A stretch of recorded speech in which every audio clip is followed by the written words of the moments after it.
Hey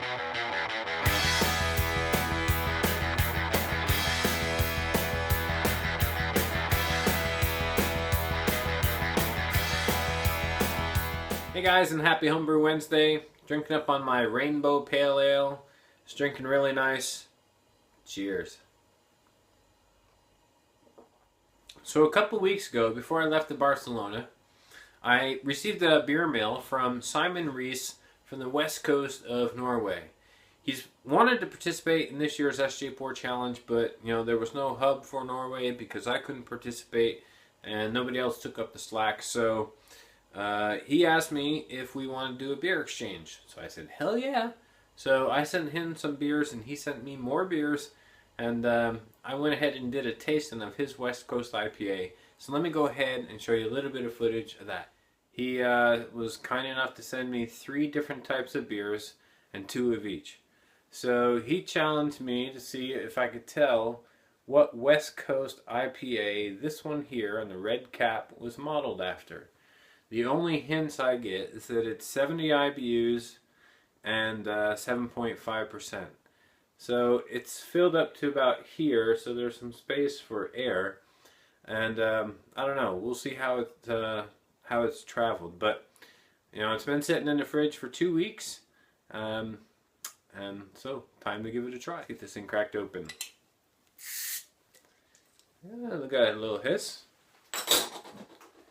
Go ahead and get it in the glass.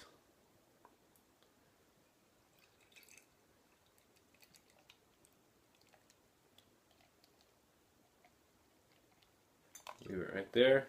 There. Not too shabby. Nice.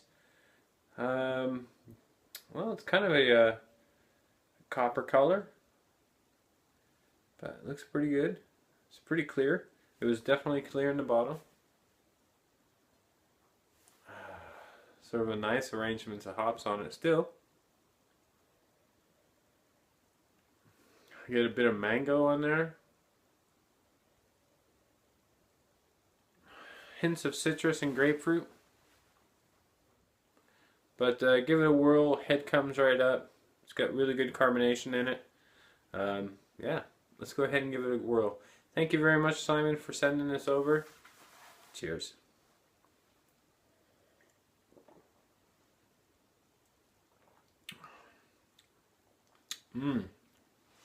Nice balance. That's actually really nice. Not too bitter. It's got a really nice, attractive hoppiness to it that sort of makes you want to go back for more. I could definitely enjoy a few of these. 7.5% though, so gotta take it easy. In the 330 milliliter bottles, should be just fine. Cheers.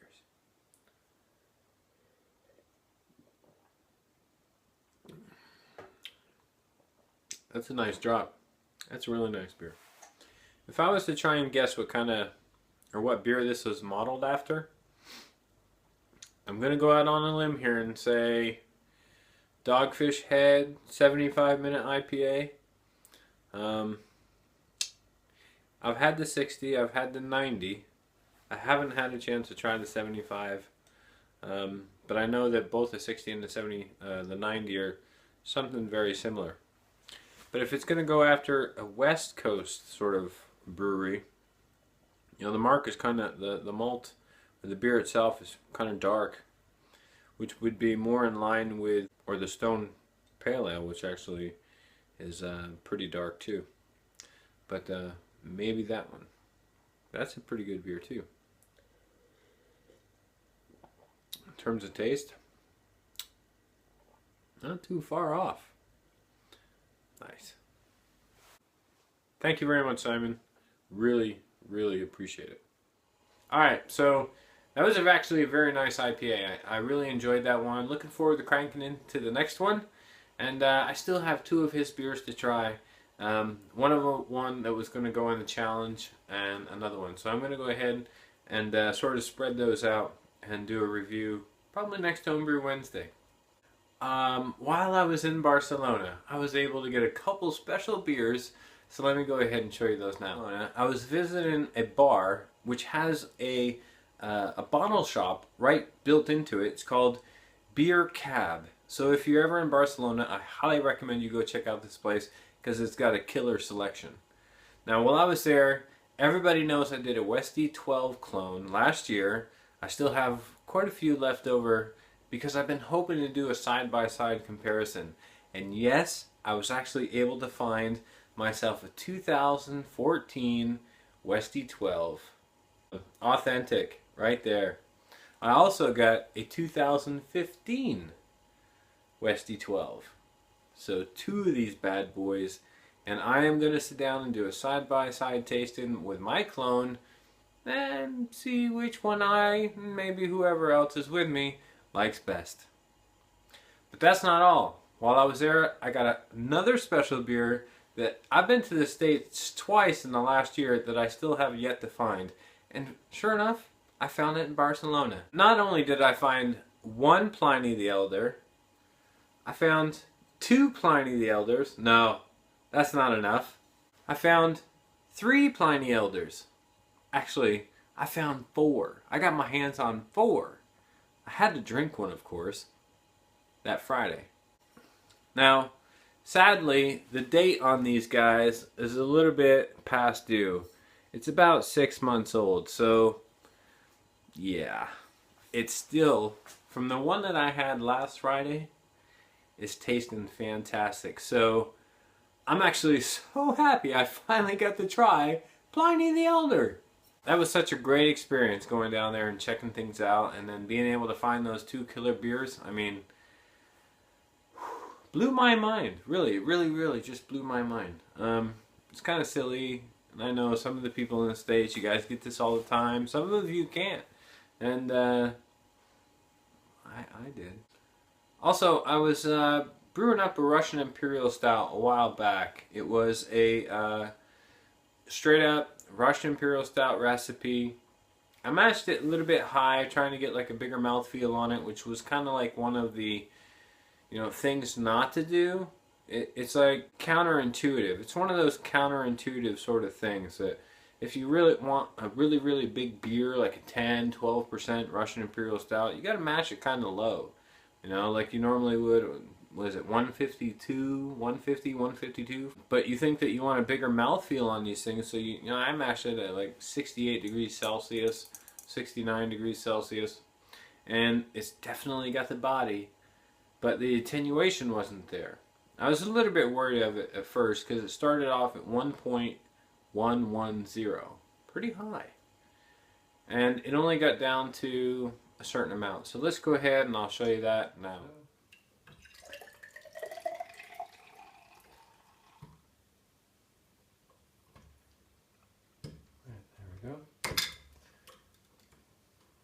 Back in place. She's floating, so that's enough. Alright, I'll put this airlock back on. Alright, looking at this Russian Imperial Stout, I can see the 32, 4, 6, 8. It's right around on the 38 line. So there it is. It's pretty viscous on the glass. Some legs there. Let's get an aroma. Definitely get coffee. Hints of like a dark chocolate, like an unsweetened chocolate. Now remember, there was nothing that went into this except malts and North Down hops. So wow, that's pretty complex for just malts and hops. I'm going to go ahead and take a sip. Cheers.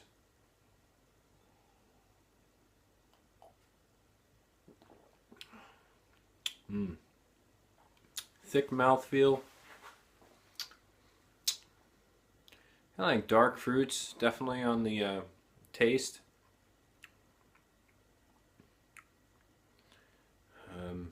It's really good sort of balanced bitterness and sweetness.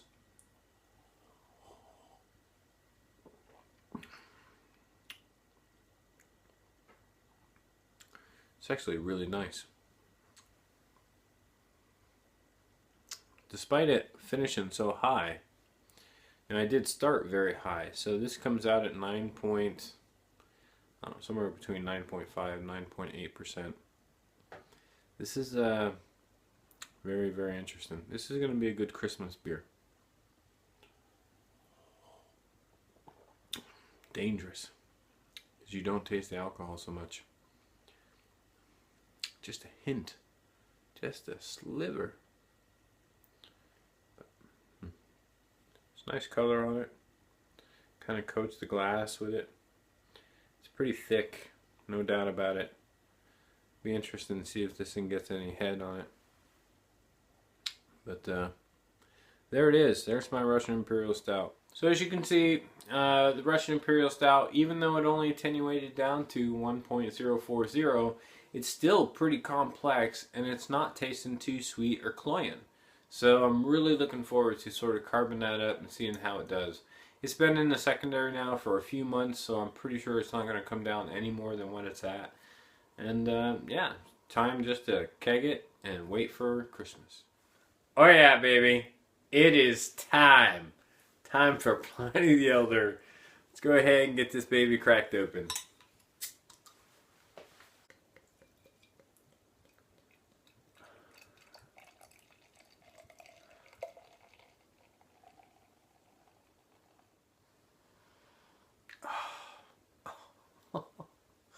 This is gorgeous. Gorgeous.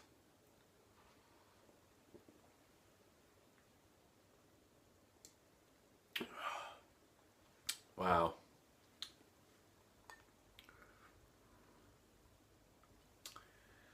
What a beautiful experience. Thank you, Russian River. Cheers.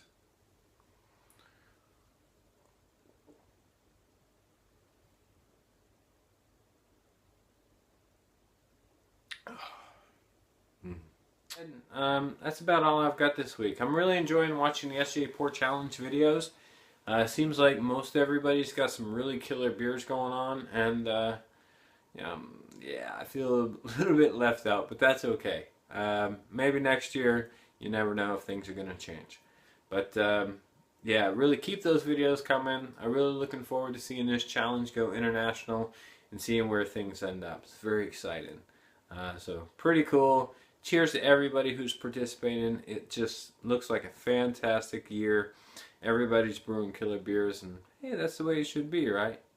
Anyways, I hope you guys are having a hell of a week and have a better weekend. Cheers.